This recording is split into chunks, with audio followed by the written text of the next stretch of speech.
reloj del general Carlos Prats se detuvo a las 12 de la noche con 34 minutos, momento en el que explotó la bomba. Está resguardado aquí, en el Museo de la Memoria, junto al anillo de su esposa, doña Sofía, y también la billetera del general. El matrimonio fue asesinado por un comando de la DINA y la orden fue dada por Augusto Pinochet. Me dice, pusieron una bomba en el auto de tu papá. Y mi mamá, le digo, también murió, me dice. Él recibía muchas amenazas y las recibió siempre. Es delirante que un subalterno o un conjunto de subalternos maten de esta manera a él y a su familia. Cometer crímenes de este tipo de rivales políticos en el extranjero es una cosa muy, muy zafada. Te tienes que sentir dueño del mundo para hacer eso. ¿A usted no le gusta hablar mucho de Pinochet? Una persona que mejor no hubiera existido, la verdad. Nos habríamos ahorrado mucho sufrimiento. Me acompañan en este momento el ministro del Interior, general Carlos Prats. Era un militar, digamos, de la vieja escuela. Contemporáneo a Pinochet, se educa en los años 30, después de la gran crisis y conmoción social y política que experimentó Chile en los años 30, que los militares salieron muy mal de eso. Y se forman en la idea de que eso no puede volver a ocurrir. Entonces hace toda su carrera militar bajo ese precepto de distancia y prescindencia del poder político. Era un hombre también bastante culto, de los, como se dice, como de los intelectuales entre los militares. Siempre tuvo los primeros puestos, se destacó también porque escribía.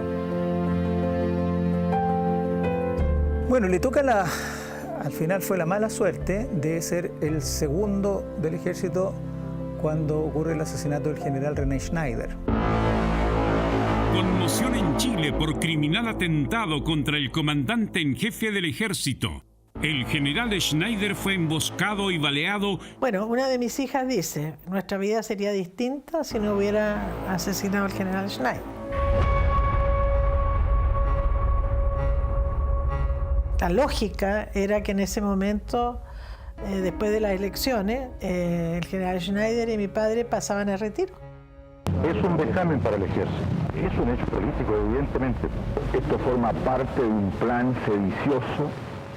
Pero dada esta circunstancia en que hubo este horrible asesinato del general Schneider, naturalmente el presidente Frei nombró a mi papá, que era el que seguía en antigüedad, y seguramente el presidente Allende, para mantener una estabilidad dentro del ejército, lo mantuvo. Schneider y Prats eran neutrales políticamente. Absolutamente, y constitucionalistas los dos, y muy amigos. Los dos pintaban. Mi tío René pintaba mucho mejor que mi papá, pero tenían esos intereses. No todos están satisfechos de este segundo aniversario, pero yo pienso que la mayoría sí.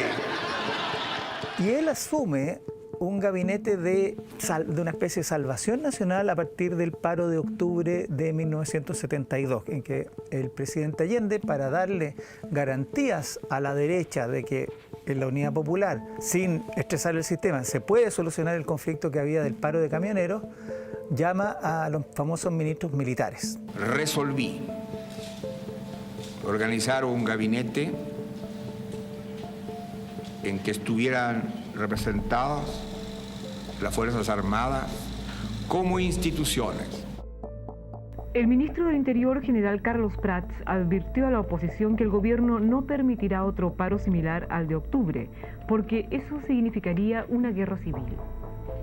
El ministro concurrió hoy al Senado, que había convocado a una sesión especial con el fin de analizar los últimos hechos de violencia ocurridos en el país. Irremediablemente los militares son arrastrados a la política y aunque las intenciones del general Prats pudieran haber sido efectivamente de salvar al país de lo que él percibía que era una guerra civil, octubre del 72 tuvo este efecto de que era un al final del día un ministro de la Unidad Popular, y eso fue muy difícil de aceptar para su cuerpo de generales. Al término de la reunión, los parlamentarios, incluyendo a los de oposición, se mostraron satisfechos con la exposición hecha por el ministro del Interior. Pinochet fue a Carlos Prats durante la Unidad Popular lo que Prats fue a Schneider en el periodo anterior. Era su mano derecha, su hombre de confianza, la segunda antigüedad. De hecho, su papá queda como vicepresidente de la República. Bueno, un tiempo muy cortito, porque fue solamente durante el viaje que hizo el presidente Allende a las Naciones Unidas. Nosotros tenemos una imagen de su papá con la banda presidencial. Sí. ¿Es verdad que esa banda se la regaló Pinochet? Sí, para sorpresa de mi papá y molestia, diría yo. Porque el día que fue nombrado vicepresidente, los generales le hicieron una manifestación, un agasajo en la casa de la comandancia en jefe. Y estando ahí, Pinochet lo saluda en nombre de todos los generales y le entrega entonces esta banda presidencial, que mi papá se sintió muy incómodo. De regreso a Chile, Neruda recibió un fervoroso homenaje público en el Estadio Nacional en Santiago. Recuerdo yo que para él fue un hito en su vida. Fue cuando recibió a Pablo Neruda en el Estadio Nacional. Una medalla destinada a ustedes, a todos los chilenos. Era vicepresidente en ese momento y Neruda llegó de vuelta a Chile después de recibir el premio Nobel.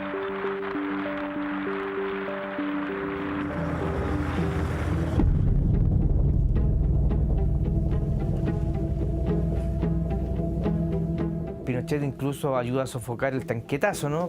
Con tenida de combate y todo. Sí, con el regimiento Buin se encuentra con el general Prats, que viene desde el sur de Santiago con otros regimientos, entre ellos la Escuela Militar. Prats entiende que ya no puede seguir. Y habló con el presidente Allende y renunció a la comandancia en jefe. El presidente no le quería aceptar la renuncia.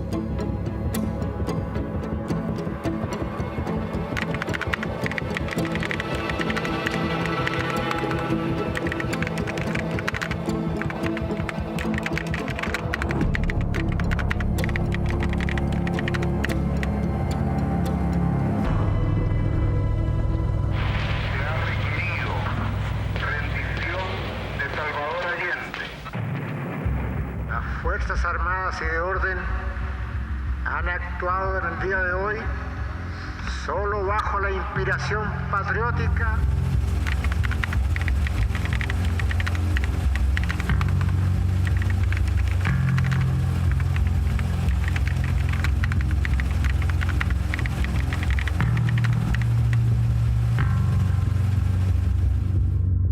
Él en memoria dice que el comandante en jefe del ejército argentino lo atiende muy bien y se entrevista con Perón, en ese momento presidente. Y Perón le consigue un trabajo. Prats consigue alquilar un departamento en el barrio de Palermo, en Buenos Aires, y también obtiene un empleo en la industria de neumáticos Fate.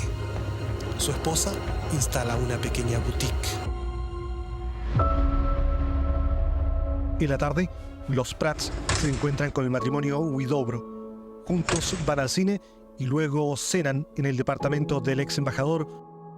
En el estacionamiento del cine, o frente al mismo departamento de Huidobro, un miembro del equipo de seguimiento dispuesto por los conspiradores se acerca furtivamente al coche e instala una poderosa bomba bajo los asientos delanteros, similar a la que se pondría 2 años después en el auto del ex canciller Orlando Letelier. La calle Malavia estaba extrañamente oscura y desierta, pero Prats probablemente no sospechó nada anormal porque bajó del auto para abrir la puerta del garaje. Desde algún lugar de la cuadra, alguien accionó el control remoto y una onda de radio desató el infierno.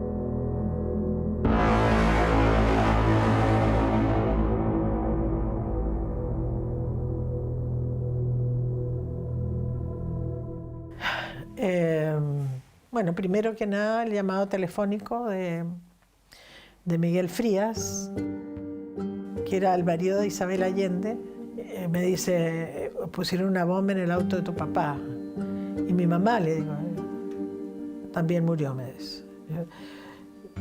Casi me desvanecí, mi marido llegó, me sujetó. Sí, hay una declaración firmada por el general Contreras, o sea, la declaración acá en Chile, dice que el general Pinochet nunca le dio la orden directa a él de matar al general Prat. Sin embargo, dice que como tenían tanta cercanía diaria, ¿no verdad?, en una oportunidad o en dos oportunidades le dijo el general Pinochet que ganas de no ver nunca más a este hombre, por Prat. Lo que Contreras lo interpretó en su mentalidad, digamos, como una orden tácita de eliminación.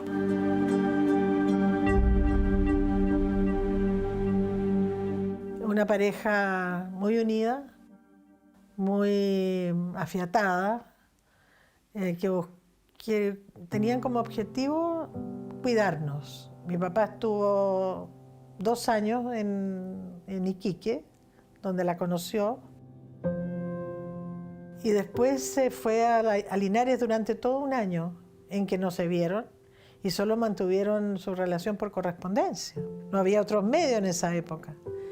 Y sin embargo volvió, se casaron y mantuvieron un matrimonio precioso. Fue tal la expansión de la bomba que el capó del auto voló hasta el techo de allá arriba de 7 pisos. Telediario en Buenos Aires, en la calle Malaya, a la altura del 3359. Estamos frente al edificio que habitaba el general Carlos Prat.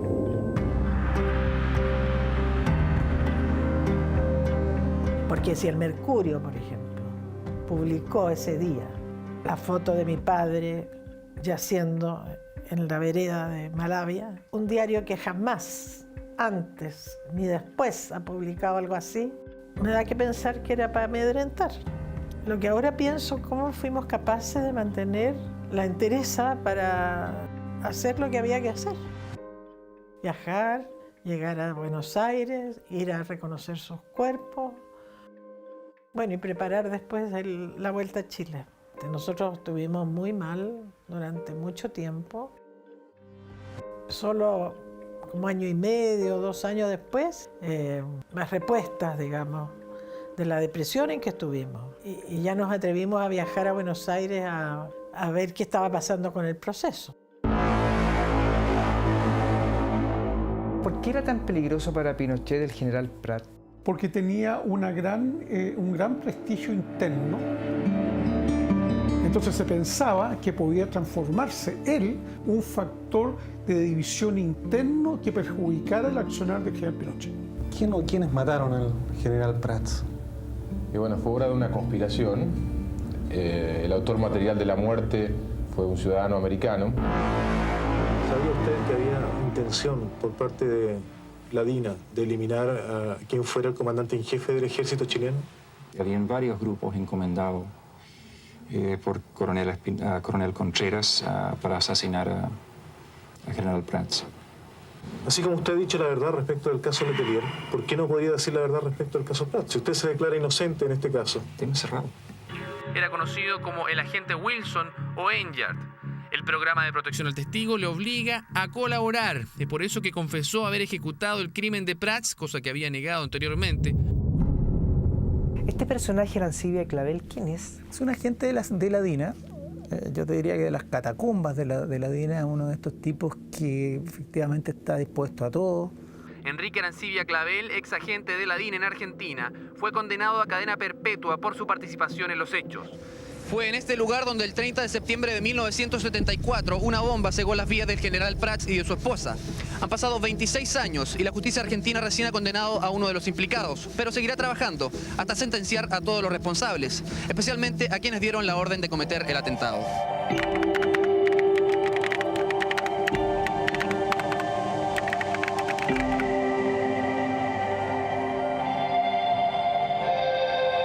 Cometer crímenes de este tipo de rivales políticos en el extranjero es una cosa muy, muy zafada. O sea, te tienes que sentir dueño del mundo para hacer eso. Aquí en Chile logramos de la condena de General Contreras hacia abajo, digamos, 5 o 6 personas condenadas, de las cuales prácticamente quedan 2, Iturriaga Neumann, Pedro Espinosa. Los 5 ex integrantes de la DINA procesados por el crimen. Estos son Manuel Contreras, Raúl y Jorge Iturriaga Neumann, Pedro Espinosa y José Sara. Pero no tuvimos justicia al 100%. Se rebaja a la mitad la pena que se les ha conferido. Los crímenes de lesa humanidad son imprescriptibles, pues, y aquí le aplicaron la medida de prescripción. ¿A usted no le gusta hablar mucho de Pinochet? Bueno, obviamente, si una persona que mejor no hubiera existido, la verdad. Nos habríamos ahorrado mucho sufrimiento. Su papá entró muy chiquitito, casi un niño, a la escuela militar.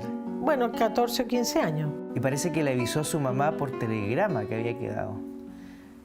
Hay un telegrama aquí, mire. A su mamá, a la mamá de él. A la abuela suya. A mi abuela. Le dice. Ay, ¿de dónde sacaron esto?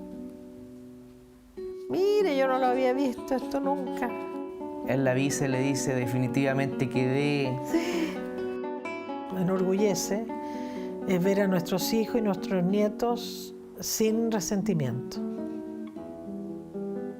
Eso es un tremendo logro.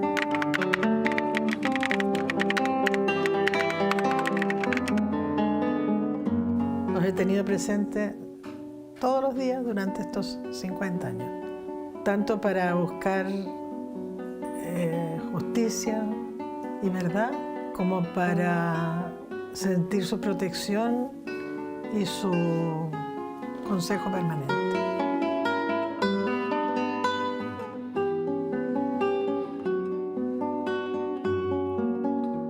Aquí en el Cementerio General de Santiago está sepultado el general Carlos Prat y su esposa Sofía. Los acompaña una hermosa escultura que los muestra a ambos tomados de la mano.